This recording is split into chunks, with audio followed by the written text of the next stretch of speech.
এই মেয়েটি স্কুলে খুবই অহংকারী এবং জেদি ছিল।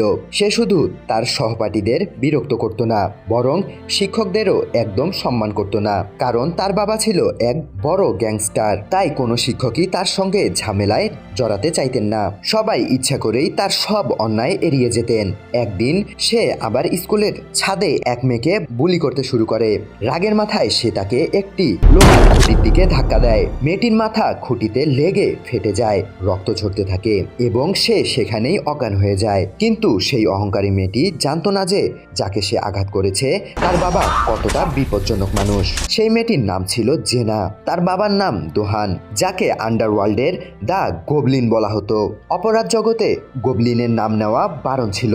সে সাধারণ গ্যাংস্টারদের চেয়েও অনেক বেশি ভয়ঙ্কর ছিল। গবলিনের শক্তি ছিল এতটাই ভয়াবহ যে সে একাই পুরো গ্যাং খতম করে দিতে পারত। আন্ডারওয়ার্ল্ডে তার নাম শুনলে বড় বড় মাফিয়ারাও কেঁপে উঠত। তার পরিচয় ছিল রহস্যময়। মানুষ শুধু তার বীরত্বগাথা শুনত, কিন্তু কেউ তাকে সরাসরি দেখেনি। এমনকি পুলিশও শুধু নাম জানতো, চেহারা চিনত না। গবলিন ছিল ব্যাকচং গ্যাংয়ের সবচেয়ে বিপজ্জনক হিটম্যান। এমনকি গ্যাংয়ের বসও তাকে ভয় পেত। গ্যাংয়ে জ্যাংমিং নামে এক ছেলে ছিল যে গবলিনকে নিজের আদর্শ মানত। সেও তার মতো হতে চাইতো। একদিন গ্যাংয়ের সদস্যরা এক আন্ডারকভার পুলিশকে ধরে ফেলে। বস জ্যাংমিনকে আদেশ দেন তাকে নিজের হাতে মারতে, কিন্তু পুলিশ মারা অনেক বড় অপরাধ ছিল। জ্যাংমিনের হাত কাঁপতে থাকে, সে আঘাত করতে পারে না। বস রেগে তাকে অপদার্থ ও ভীরু বলে গালি দিতে থাকেন। তখনই হঠাৎ গবলিন সামনে এগিয়ে আসে। সে এক মুহূর্ত না ভেবেই ছুরি দিয়ে এক আঘাতে লোকটিকে মেরে ফেলে। পুরো ঘর স্তব্ধ হয়ে যায়।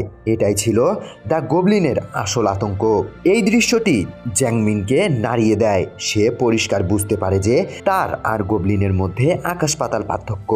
গবলিন বাইরে থেকে অত্যন্ত নিষ্ঠুর এবং ঠান্ডা মাথার খুনি হলেও স্ত্রী ও মেয়ের সামনে সে সবসময় হাসি খুশি থাকতো। কিন্তু তার স্ত্রী এই জীবন পছন্দ করত না। সে তার স্বামীর রক্তমাখা হাতকে ঘৃণা করত। সে সারা জীবন ভয়ের ছায়ায় বেঁচে থাকতে চায়নি। পরের দিন জ্যামিন বসের কাছে গিয়ে হাত জোর করে কোনো কাজের অনুরোধ করে, কারণ তার মেয়ে হাসপাতালে ভর্তি এবং চিকিৎসার জন্য জরুরি টাকার প্রয়োজন। এদিকে বস একটি চাল চালতে চাইলেন। গবলিনের ক্ষমতা ও জনপ্রিয়তা দিন দিন বাড়ছিল, যার ফলে বসের একটু হিংসে হতো।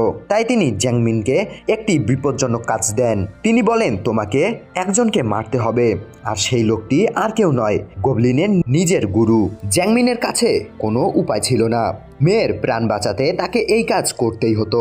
লড়াই শুরু হতেই জ্যাংমিন গুরুর কাছে মার খেতে শুরু করে।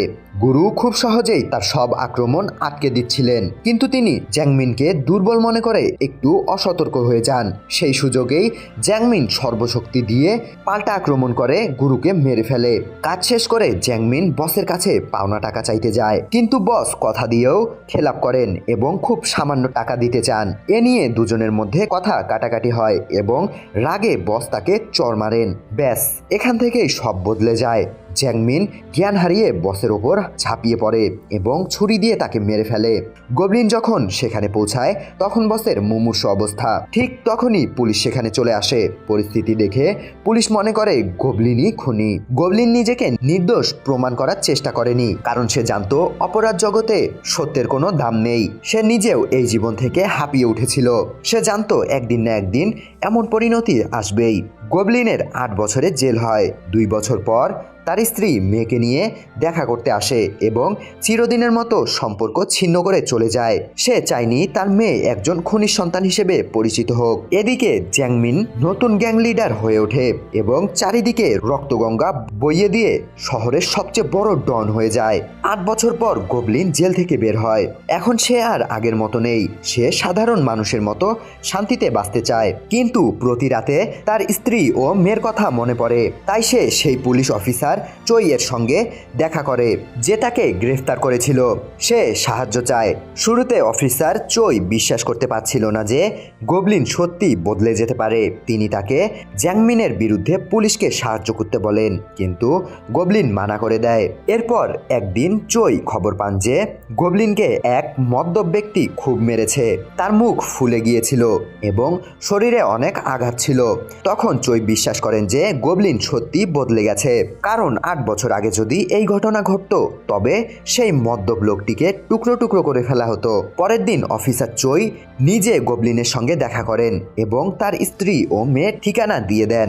অনেক বছর পর গবলিন তার প্রাক্তন স্ত্রীর হেয়ার সেলুনের সামনে পৌঁছায়।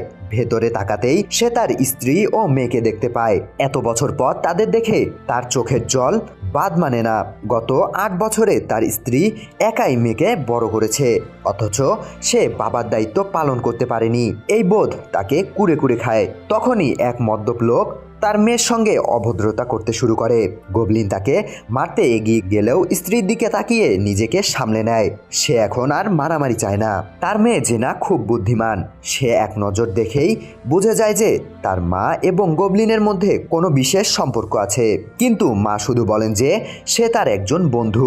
কৃতজ্ঞতা জানাতে জেনা জেদ ধরে যে গবলিনকে ডিনারে ডাকা হোক। ডিনারে গিয়ে জেনা চেষ্টা করে তার মা ও গবলিনকে মিলিয়ে দিতে, কিন্তু সেই রাতেই জেনার মা গবলিনকে ফোন করে বলেন যে তার মেয়ের থেকে দূরে থাকতে, কারণ তিনি চান না জেনা জানুক যে তার বাবা একজন খুনি। এই কথাটি গবলিনকে খুব কষ্ট দেয়। পরের দিন গবলিন তার মেয়েকে শেষবারের মতো বিদায় জানাতে উপহার নিয়ে দেখা করতে যায়, কিন্তু পথে অন্যমনস্ক থাকায় একটি গাড়ি তাকে ধাক্কা দেয়। ঝামেলা এড়াতে গবলিন বারবার ক্ষমা চায়। তারা একে অপরের নাম ও কার্ড বিনিময় করে, কিন্তু গবলিন জানতো না যে লোকটি ছিল জ্যাংমিনের অনুচর। জ্যাংমিন যখন গবলিনের কার্ড দেখে তখন সে ভয়ে কুঁকড়ে যায়। সে জানে গবলিন কতটা বিপজ্জনক। 8 বছর আগেও সে গবলিনের ছায়া দেখে ভয় পেত। ভয়ের চোটে সে এমনকি হ্যালুসিনেশনও দেখতে শুরু করে। তাই সে তার লোকেদের আদেশ দেয় গবলিনের ওপর 24 ঘন্টা নজর রাখতে। ওদিকে জেনার মা মেয়ের হাতে গবলিনের উপহার দেখে রেগে যান। প্রথমবারের মতো জেনা তার মায়ের সঙ্গে তর্ক করে এবং বলে যে সে গবলিনের কাছে নিজেকে নিরাপদ মনে করে। অবশেষে মেয়ের জন্য মা রাজি হন।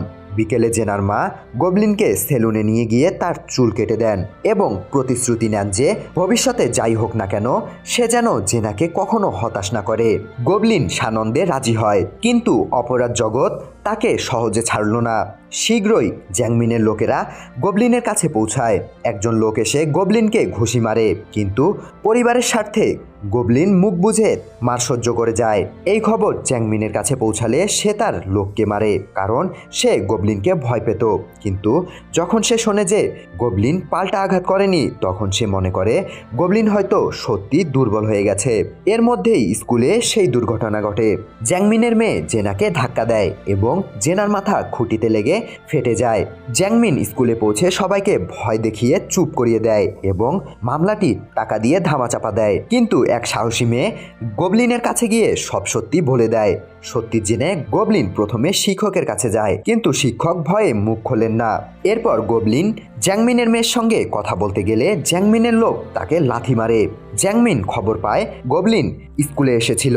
এবার জ্যাংমিনের ধৈর্যের বাঁধ ভেঙে যায়। সে গবলিনের স্ত্রী ও মেয়েকে হাসপাতাল থেকে অপহরণ করে ভিডিও পাঠায়। পরিবারের এই অবস্থা দেখে গবলিন আর শান্ত থাকতে পারে না। তার ভেতরের সেই ভয়ঙ্কর গবলিন জেগে ওঠে। সে সরাসরি শত্রুদের ভিড়ে ঢুকে যায়। ক্রোধের আগুনে সে এতটাই অন্ধ ছিল যে কেউ তার সামনে 10 সেকেন্ডও টিকতে পারেনি। পুরো করিডোর লাশে ভরে যায়। খবর পেয়ে জ্যাংমিন জেনাকে অন্য একটি জায়গায় সরিয়ে নিয়ে যায়। গবলিন জ্যাংমিনের আস্তানায় হামলা করে। জ্যাংমিনের মেয়েকে তুলে নেয় এবং ফোন করে বলে, আমার মেয়ের কিছু হলে তোমার মেয়েও বাঁচবে না। গবলিন আর শান্ত থাকে না। পরিস্থিতি তাকে আবার দানবে পরিণত করে। শেষ লড়াইয়ে জ্যাংমিন নিজে আসা সাহস না পেয়ে অনেক গুন্ডা পাঠায়, কিন্তু গবলিন তাদের নিমিষেই শেষ করে দেয়। অবশেষে জ্যাংমিনের সব শক্তিশালী লোক সামনে আসে, কিন্তু সেও গবলিনের সামনে বেশিক্ষণ টিকতে পারে না। মরার আগে সে জ্যাংমিনের ঠিকানা বলে দেয়। গবলিন সেখানে পৌঁছে নিজের মেয়ের খোঁজ করে। লড়াইয়ের সময় এক গুন্ডা পেছন থেকে গবলিনকে ছুরি মারে, কিন্তু গবলিন তাকেও মেরে ফেলে। জ্যাংমিন এসে গবলিনের ওপর ঝাঁপিয়ে পড়ে। দুজন বাবা তাদের নিজ নিজ মেয়ের জন্য মরণপণ লড়াই শুরু করে। দুজনেই ক্লান্ত হয়ে রক্তাক্ত অবস্থায় মাটিতে পড়ে থাকে। অবশেষে জ্যাংমিন হাঁটু গেড়ে বসে গবলিনের কাছে তার মেয়েকে ফেরত চায়, কিন্তু সে জানতো না যে গবলিন আগেই তার মেয়েকে নিরাপদ জায়গায় পাঠিয়ে দিয়েছে। আর জ্যাংমিনও গবলিনের মেয়েকে পাশের ঘরেই লুকিয়ে রেখেছিল। গবলিন যখন তার মেয়েকে জীবিত দেখে তখন তার মুখে একচিলতে হাসি ফুটে ওঠে। শীঘ্রই তার স্ত্রী পুলিশ নিয়ে সেখানে পৌঁছান এবং জেনাকে হাসপাতালে নিয়ে যাওয়া হয়, কিন্তু গবলিন রক্তাক্ত অবস্থায় মাটিতে পড়ে থাকে। তার আর ওঠার ক্ষমতা ছিল না। এভাবেই সিনেমাটি শেষ হয়। এটিই ছিল দ্য গবলিন মুভির পূর্ণাঙ্গ কাহিনী। আপনার যদি এই বাবা মেয়ের আবেগঘন সিনেমাটি ভালো লেগে থাকে তবে 5 স্টারের মধ্যে কত দেবেন তা কমেন্টে জানান।